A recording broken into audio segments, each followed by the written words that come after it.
यीशु सहाय praise the Lord. आप सबों को केरल से परमेश्वर का वचन सुनने के लिए हार्दिक स्वागत करता हूं। जब गाय अपने बच्चों से बिछड़ जाती है तो वो आवाज़ लगाती है ताकि वो बच्चा उसको सुन सके, उसके पास आए, उसको पा सके।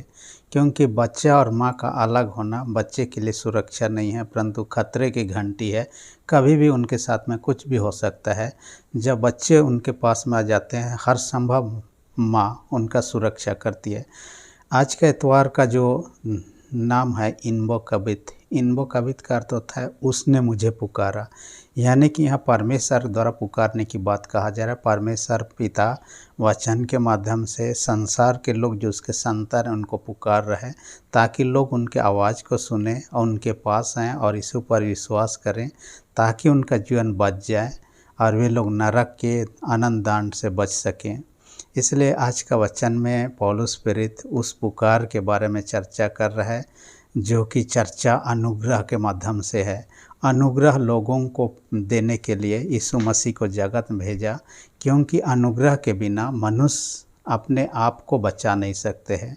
यीशु का अनुग्रह से ही मनुष्य बचाया जा सकता है और वे स्वर्ग का हकदार हो सकते हैं। हमारा धर्म कर्म, हमारा जो कुछ भी काम काज है, उसके द्वारा से कोई भी व्यक्ति अपने आप को बचा नहीं सकता है।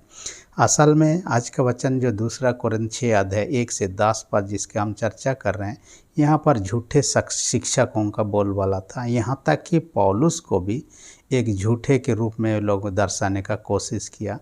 झूठे शिक्षक होने के नाते उनका शिक्षा भी या संदेश भी झूठा ही था, जो कि लोगों को गलत दिशा में ले जाने के लिए था और लोग बचाए जाने के अपेक्षा ये लोग विनाश की ओर जा सकते थे। इसलिए पौलुस प्रेरित को एक पत्र लिखता है ताकि लोग इन चीज़ों से बच सकें, उनका विश्वास बने रह सके प्रभु में। इसलिए 55-56 ईस्वी लगभग में ये पत्री मकिदुनिया से पौलुस प्रेरित कोरिन्थ को लिखता है, ताकि वे लोग इसके माध्यम से अपने विश्वास की रक्षा कर सके। आज आपके मेरे लिए भी इस वचन को देता है। साथ ही साथ अपने प्रेरित ही होने पर जो संदेह प्रकट किया गया वो बचाने का भी यहाँ पर कोशिश कर रहे हैं।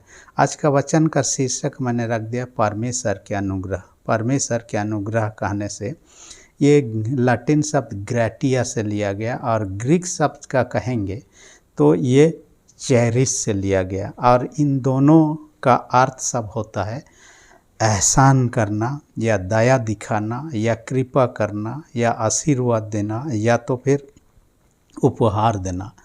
ये परमेश्वर का काम है और मनुष्य इसे अनुग्रह को कमा नहीं सकते हैं। हम इसे खरीद नहीं सकते हैं, ना ही अपने धर्म कर्म से इसको हासिल कर सकते हैं। ये सेंट मैन से परमेश्वर यीशु मसीह के द्वारा से संसार के लोगों को देना चाहते हैं, क्योंकि बिना अनुग्रह से कोई भी व्यक्ति स्वर्ग राज्य के अधिकारी नहीं हो सकता है। इसलिए हम देखेंगे आज का पहला पॉइंट में क्या कहता है, अनुग्रह को व्यर्थ ना जाने। अनुग्रह को व्यर्थ न जाने, ये कुरिन्थ लोगों को कहता है। कुरिन्थ लोगों का मानो कि आत्मिक दशा मरा हुआ अवस्था में था, इसलिए वे लोग अनुग्रह को समझना उनके लिए मुश्किल था, और ना समझने से वे लोग अनुग्रह को व्यर्थ समझ सकते हैं, यानी बर्बाद कर सकते हैं। यहाँ व्यर्थ न जानना या व्यर्थ न समझने का अर्थ क्या है, यहाँ पर 5 प्रकार के अर्थ मैंने देखने का कोशिश किया। पहला अर्थ जो व्यर्थ करने का मतलब है, उनको अनुग्रह की ज़रूरत ही महसूस नहीं है, क्योंकि उनको मूसा के द्वारा जो व्यवस्था दिया गया था उनको ही पालन करने से द्वारा से वे उद्धार प्राप्त कर सकते हैं, ऐसा उनका विश्वास था। कई जो यहूदी समुदाय में से थे उनका विश्वास इस प्रकार का। दूसरा प्रकार का विचार इस प्रकार है, वे लोग अनुग्रह क्या है पहचान ही नहीं पाए थे, या तो उसको समझ ही नहीं पाए थे, और ना जानने ना समझने से अनुग्रह को वे लोग सही रूप से ग्रहण करेंगे ऐसा संभावना नहीं था। तीसरी विशेष बात जो उनमें अधूरा ज्ञान था अनुग्रह के बारे में। अनुग्रह वे लोग जान सकते थे, लेकिन अनुग्रह का फ़ायदा क्या है पूर्ण रूप से उनको जानकारी नहीं था। चौथी बात जो कहता है वो कहता है वे अनुग्रह को ग्रहण कर लेंगे, यानी मैं यीशु मसीह को उद्धारकर्ता के रूप में स्वीकार कर तो लेंगे, लेकिन तब ये होगा कि उनका पहला जैसा पापमय जीवन होगा, तब जिसे वे पाए हैं वो खो देंगे, गंवा देंगे, ये संभावना था। 5वीं विशेष बात जो कहता है अनुग्रह तो उनके पास में है, कहाँ जाने वाला है। इसलिए समय लेते हैं, पापमय जीवन अभी नहीं छोड़ते हैं, क्योंकि यीशु के पीछे जाने के बाद में, यीशु पर विश्वास करने के बाद उनका जीवन में परिवर्तन होना ज़रूरी था। तो हम समय देखकर अनुग्रह को ग्रहण करते हैं या हासिल करते हैं या उसके प्रति हमारा वफादारी निभाते हैं। ये पाँच प्रकार का विचार था। लेकिन तब सच्चाई से ग्रहण करने के द्वारा ही व्यक्ति अनुग्रह से वे उद्धार प्राप्त कर सकते हैं या तो बचाया जा सकता है, क्योंकि इफिसी 2 अध्याय 8 पद में यीशु के अनुग्रह ही से हम बचाए गए हैं, ये बात दर्शाता है। और ये समय आपके मेरे लिए भी है। आज यदि हम सुन रहे हैं, अब तक यदि प्रभु का अनुग्रह को हमने ग्रहण नहीं किया है, आपको मुझे आज समय है। कल के लिए ना सोचें, परसों के लिए ना सोचें, क्योंकि कल हमारा जीवन के लिए कैसा समय होगा हम नहीं जानते। इसलिए जिस पल हम सुन रहे हैं, दूसरा पद में अभी वो समय है जो कहा है, वर्तमान समय को ही कहा गया है। और बाइबल में इफिसी 5 अध्याय 16 पद में ऐसी बातों को कहता है, समय को बहुमूल्य समझो कहता है, यानी कि आज वर्तमान का समय ही है। देखिए, हर एक चीज़ का एक समय होता है। हम यदि देखेंगे, एक व्यक्ति को जब एग्ज़ाम जो जाता है, एग्ज़ाम का 2 घंटा या 3 घंटा या 4 घंटा का समय होता है, वो एक विशेष समय होता है।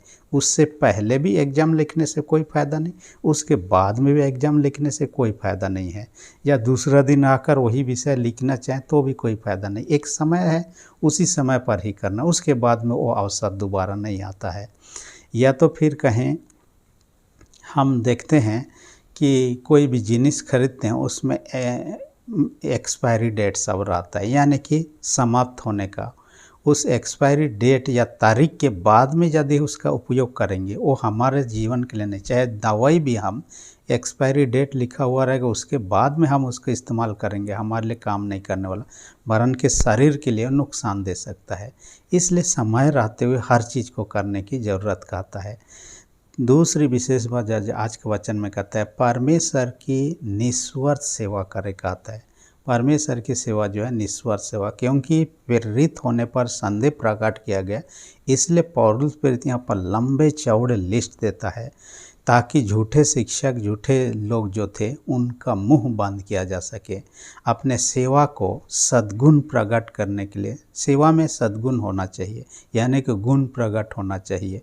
हम यदि कोई फल पेड़ का लगाते हैं, हम उम्मीद करते हैं फल लगेगा। कोई खेती करते हैं, उपज जाएगा, ये उम्मीद करते हैं। वैसे ही हमारे सेवकाई में होना चाहिए, क्योंकि हमारे काम से ही पहचाना जाता है। हम यदि बोलने में ही पहचाने जाते तो लोग जो डींग हाँकते हैं वो लोग सच्चे कहलाते।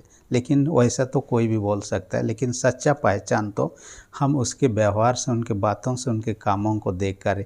इसलिए मत्ती 7 अध्याय 16 पद में कहता है, पेड़ को उसके फलों से हम पहचान सकते हैं। फल देख के, पत्ता देख के, फूल देख के हम पहचान लेते हैं कौन सा पेड़ है। वैसा ही सेवकाई को ऐसे ही बिना बोले, बिना देखे हम विश्वास न करें। उनके ये को देखना चाहिए, फल को देखना चाहिए, उनके काम को देखना, उनके व्यवहार को देखना चाहिए। पौलुस प्रेरित ने लंबा लिस्ट दिया है। चौथा और 5वां पद में 9 प्रकार का ऐसी समस्या जो उन्होंने जीवन में सामना किया है, काफ़ी ज़्यादा भयानक समस्याओं का सामना किया, 9 प्रकार का। दूसरा 6वां और 7वां में 9 प्रकार का गुण जो एक सेवक में होना चाहिए, उनकी चर्चा करता है। और तीसरा 8 से 10 पद में 9 प्रकार का ऐसा विरोधाभास अनुभव जो जीवन में उन्होंने किया है, वो हर एक सेवकों के जीवन इस प्रकार का अनुभव आ सकता है, उनकी चर्चा करते हैं। यानी 3 सेट में 9 9 9 करके ये चर्चा करता है। और ये 27 जो होता है, इसकी चर्चा यहाँ पर हम देखने पाते हैं। तो पौलुस प्रेरित इसके द्वारा से ये भी प्रकट करना चाहता है, क्योंकि जब हम विश्वास करते हैं, ये अनुग्रह से, प्रभु का अनुग्रह को ग्रहण करने का तरीका ही विश्वास है। और विश्वास के साथ पश्चाताप जुड़ा हुआ है। चाहे हम कितने भी पाप क्यों ना करते हों, पश्चाताप करने की ज़रूरत होता है, आज्ञाकारी की ज़रूरत होता है, और साथ ही साथ सेवा की ज़रूरत होता है, जो कि सच्चाई से होना चाहिए। देखिए, एक गुरु होने के नाते, यीशु मसीह शिक्षक होने के नाते, वो अनंत जीवन की रास्ता का और शिक्षा दिया, और वो शिक्षा देने का काम आज भी हर एक सेवकों का काम है। और वे लोग सही शिक्षा ना दें, लोग भटक जा सकते हैं। आपने सुना है एवरेस्ट, जो दुनिया का सबसे ऊंचा पर्वत, वहाँ पर चढ़ने के लिए अकेले जाना खतरा होता है, इसलिए लोग ग्रुप में जाते हैं। जब ग्रुप में जाते हैं, हर ग्रुप को अगुवाई करने के लिए एक गाइड होता है, जिससे शेरपा कहा जाता है। और वे लोग बहुत साहसी होते हैं, बहादुर होते हैं, अनुभवी होते हैं। चाहे खुद मर जाएं, लेकिन अपने टीम को सही रूप से वहाँ पहुँचाना, वापस लाना उनका काम होता है। यहाँ तक कि कई लोग इस काम करते करते अपना प्राण तक गंवा चुके हैं। वे लोग बहादुर कहलाते हैं, और ये लोग बहुत ही साहसी और अनुभवी होते हैं। और इनका वैसे ही है यीशु मसीह, जिन्होंने यूहन्ना 14:6 में कहा, मार्ग सत्य जीवन मैं हूँ, बिना मेरे द्वारा कोई पिता के पास पहुँच नहीं सकता है। उस यीशु मसीह भी वहाँ का मार्ग जानता है, स्वर्ग का। हम में से हर एक कोई वहाँ किसी को नहीं पहुँचा सकते, सिर्फ यीशु मसीह। इसलिए हम वहाँ पहुँचना चाहते हैं। तो लोगों को यीशु मसीह के बारे में बताना, यीशु के पास लाना है, ताकि वे लोग भी उस अनुग्रह को ग्रहण करें और स्वर्ग राज्य का अधिकारी हो जाएं, जो सबों के लिए तैयार किया है। किसी पर्टिकुलर, किसी एक जाति धर्म के लोगों के लिए नहीं, संसार के सारे लोग उस सुख का अनुभव करें, ये ईश्वर का कर्तव्य है। इसलिए वह अनुग्रह जो प्रकट किया है, न केवल हमारे लिए, सबों के लिए, वो अनुग्रह को दूसरों में बांटना है।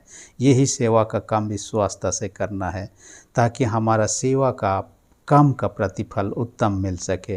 परमेश्वर ऐसा करने में हमारी सहायता अगुवाई करे। इस वचन सबों को अधिक इससे आशीष मिले, आमीन। हम प्रार्थना करें। सेनाओं के जीत पिता, धन्यवाद देते हैं आज के वचन का हमसे बातें किया। हर एक सुनने वाले छोटे बड़े सबों को स्वर्गीय आशीष से भर दे। जो लोग बीमार हैं उनको यीशु के नाम से चंगाई दे। जिनका विश्वास कमजोर, उनका विश्वास को दृढ़ मजबूत कर। प्रार्थना यीशु के नाम से मांगते हैं, आमीन। यदि आप तक मेरे चैनल को सब्सक्राइब नहीं किया, इसी घड़ी सब्सक्राइब कर दीजिए। वीडियो अच्छा लगे तो लाइक बटन को भी दबा दीजिए। धन्यवाद।